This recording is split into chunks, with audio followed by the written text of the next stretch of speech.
Don't use intro and outro in your YouTube video. হ্যাঁ, আমি ঠিকই বলছি। আপনাদের মধ্যে হয়তো অনেকেই বলবে হ্যাঁ পাগল হয়ে গেছে, হয়তো কী সব উল্টোপাল্টা কথা বলছে।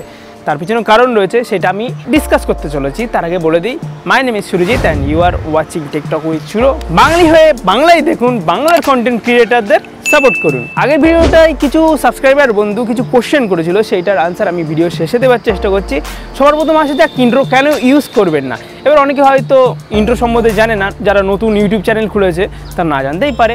সো ইন্ট্রো কাকে বলে? ইন্ট্রো দেখবে অনেক ইউটিউব চ্যানেল রয়েছে যেখানে ভিডিও শুরু হওয়ার আগে একটা ইন্ট্রো মতন আসে, অ্যানিমেশন মতো আসে, যেখানে চ্যানেলের নাম থাকে বা যে ক্রিয়েটার তার নাম থাকে, লাইক করতে বলে, সাবস্ক্রাইব করতে বলে, এমন একটা ইন্ট্রো মতন চলে আসে, অ্যানিমেশন মতন। সেটা হচ্ছে ইন্ট্রো। আর তাও যদি না বুঝতে পারো, আমারও একটা ইন্ট্রো ছিল, সেটা আমি দেখাচ্ছি। এটা হচ্ছে সেই ইন্ট্রো। তো এটা হচ্ছে আমার ইন্ট্রো ছিল। এই ইন্ট্রোটা আমি একটা টাইমে ইউজ করতাম এবং এক একটা চ্যানেলে এক এক রকমের ইন্ট্রো তোমরা দেখতে পাবে। এইসব ইন্ট্রো ইউজ না করাই বেটার, কারণ এখন হচ্ছে সাবস্ক্রাইবারদের কাছে তাদের টাইম খুবই গুরুত্বপূর্ণ। এইসব দেখতে আসবে না, তারা মূল কন্টেন্ট দেখতে আসবে। তুমি কি দেখাতে চাইছো? প্রথমেই যদি দেখো ওই ইন্ট্রো চালু হয়েছে, তাদের ওখানে ইমপ্রেশনটা নষ্ট হয়ে যাবে, ওখানেই ভিডিও দেখা বন্ধ করে দিয়ে চলে যাবে। তখন তোমাদের নিজেরই ক্ষতি হবে। তোমরা যদি নিজেদের বাস নিজেই যদি নিতে যাও, তাহলে ইউজ করতে পারো। সেই জন্য ইউজ না করাই বেটার। আর যদি তুমি খুবই বড় পপুলার ক্রিয়েটার হও, জানো মানে তুমি যাই করবে তাতে সাবস্ক্রাইবাররা দেখবে, সেখানে তুমি ইন্ট্রো ইউজ করতে পারো, সেটা তোমার ইচ্ছা। যারা বিশেষ করে নতুন ক্রিয়েটার আছো অথবা যারা নতুন মানে ইউটিউব চ্যানেল খুলেছো, তাদেরকে বলবো ইন্ট্রো না ইউজ করতে। তোমাদেরকে আগে বলবো তোমাদের যে কন্টেন্ট রয়েছে, যে কন্টেন্টটা বানাচ্ছো সেটাই জোর দাও, সেটাই বেটার হবে কিন্তু। আর ইন্ট্রো যদি ইউজ করো, প্রথমেই যদি ইমপ্রেশন নষ্ট হয়ে যায়, তোমাদের এত খাটনি করে ভিডিও করাটাই বেকার হয়ে যাবে। ইমপ্রেশন নষ্ট হলে তারা ওখান থেকেই দেখে চলে যাবে, ভিডিওটা আর রিচ পাবে না, আর ইউটিউবও সাজেস্ট করবে না, লস কিন্তু তোমাদেরই হবে। সো ইন্ট্রোটা ইউজ করার কোনো দরকার নেই। এবার আসে যাক, আউট্রো কেন ইউজ করবে না বা কেন ইউজ করা উচিত না। এ ভাই, আউট্রো কি? আউট্রো আবার কি নাম শুনি তো, কী সব এইসব আউট্রো? হ্যাঁ ভাই, দাঁড়া বলছি। কিছু ইউটিউবার রয়েছে যারা ভিডিওর শেষে আউট্রো ইউজ করে। হ্যাঁ, আমিও আগে ইউজ করতাম, এখন করছি না, এখন জেনে গেছি বলে। এবার আউট্রোটা কি অনেকে জানে না।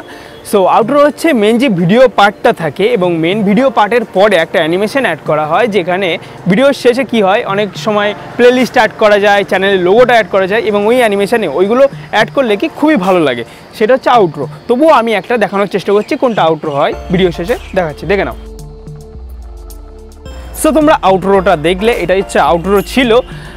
তোমাদের মধ্যে অনেকেই ভাবছে হয়তো যে আউট্রো কেন ইউজ করবো না করার কি আছে। হ্যাঁ, সেটাও বলছি।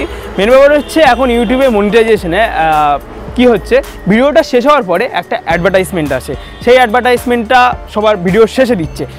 মেন যে ভিডিওটা থাকে, মেন ভিডিওটা যখনই শেষ হয়ে যায় তারপরে আউট্রো আসে। মেন ভিডিও শেষ হলেই কিন্তু অডিয়েন্স ভিডিওটা ছেড়ে চলে যায়। সো আউট্রো অনেকে দেখে না, ফুল ভিডিও যদি না দেখে তাহলে ওই লাস্টের অ্যাডটা দেখতে পারবে না, তখন তোমাদেরই লস হবে, তোমাদের যদি মনিটাইজেশন অন থাকে। সেই জন্য আউট্রো না ইউজ করাই বেটার। এবং তোমাদের মধ্যে হয়তো অনেকেই ভাববে যে আমার তো নতুন ইউটিউব চ্যানেল, আমার তো মনিটাইজেশন অন হয়নি, আমি ইউজ করলে কি আর না ইউজ করলে কি। হ্যাঁ, এখন এটা মনে হচ্ছে, কিন্তু যখন তোমার মনিটাইজেশন অন হয়ে যাবে তখন কি হবে, তখনকার কথাও তো ভাবতে হবে। সো আউট্রো না ইউজ করাই ভালো। আর যদি তোমাদের মনে হয় হ্যাঁ ওসব লাগবে না, অ্যাডভার্টাইজমেন্ট লাগবে না, অ্যাড আসুক না আসুক আমার তাতে কি, তাহলে তোমাদের ব্যাপার, তোমরা আউট্রো ইউজ করো, ইন্ট্রো ইউজ করো, যা খুশি ইউজ করো, কোনো ব্যাপার না। সো বন্ধুরা, এবার আসে যাক কিছু কোশ্চেনে, যেগুলো আমার সাবস্ক্রাইবার বন্ধুরা করেছিল। আর তার আগে কিছু কথা বলতে চাই, সেটা হলো তোমরা যারা সাবস্ক্রাইবাররা রয়েছো, তারা প্লিজ ওই বংগ্র্যান্ড ইউটিউব চ্যানেলের যে সমস্ত ভিডিও থাকে, সেই ভিডিওর নিচে কমেন্ট করো না, মানে ইউটিউব রিলেটেড। তোমরা যদি কমেন্ট করতে চাও তাহলে এই টেকটক উইথ সুরো যে চ্যানেলটা রয়েছে, এই চ্যানেলে যে সমস্ত ভিডিও রয়েছে সেই ভিডিওর নিচে কমেন্ট করতে পারো, তাহলে আমার কোশ্চেনগুলো পিক করতে সহজ হবে এবং ইজি হবে। এবার আসা যাক একটি কোশ্চেনে, সেটা হলো ফিউনিক্স এলটি। সে কোশ্চেন করেছে, দাদা ইউটিউবে রিভিউ করতে কতদিন লাগবে? ঠিক আছে, রিভিউ করতে কতদিন লাগবে এটা হচ্ছে কি বলবো, ইউটিউবের উপর নির্ভর করছে। আমার তো এক সপ্তাহের মধ্যেই হয়ে গিয়েছিল, আবার কিছু জনের দেখছি 1 মাসও লাগে, কিছু 2 মাসও লাগে। সেটা নির্ভর করছে ইউটিউব কীভাবে রিভিউ করবে। কিছু জনের দেখছি 3 দিনের মধ্যে হয়ে যাচ্ছে, 1 দিনের মধ্যে হয়ে যাচ্ছে। সো সেইভাবে আমি ঠিকঠাকভাবে বলতে পারবো না, বা কেউ বলতে পারবে না যে কতদিন লাগবে।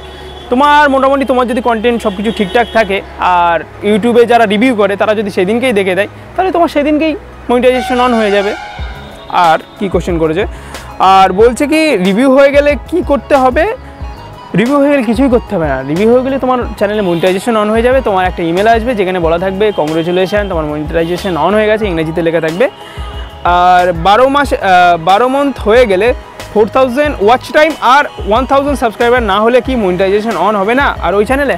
হ্যাঁ, না হওয়ার কি আছে, হ্যাঁ অবশ্যই হবে। যদি 1 বছরে না হয়, যদি 2 বছর লেগে যায়, কোনো প্রবলেম না। ওই চ্যানেলে মানে তোমরা যেটা ভিডিও দিচ্ছ, ভিডিও অবশ্যই দিতে পারো, কোনো ধরনের প্রবলেম তোমাদের হবে না। সো বন্ধুরা, এই ভিডিওটা ভালো লাগলে প্লিজ একটা লাইক করে দিও এবং ইউটিউব রিলেটেড আরও নতুন নতুন ভিডিও দেখার জন্য এই চ্যানেলটাকে সাবস্ক্রাইব করে দিও।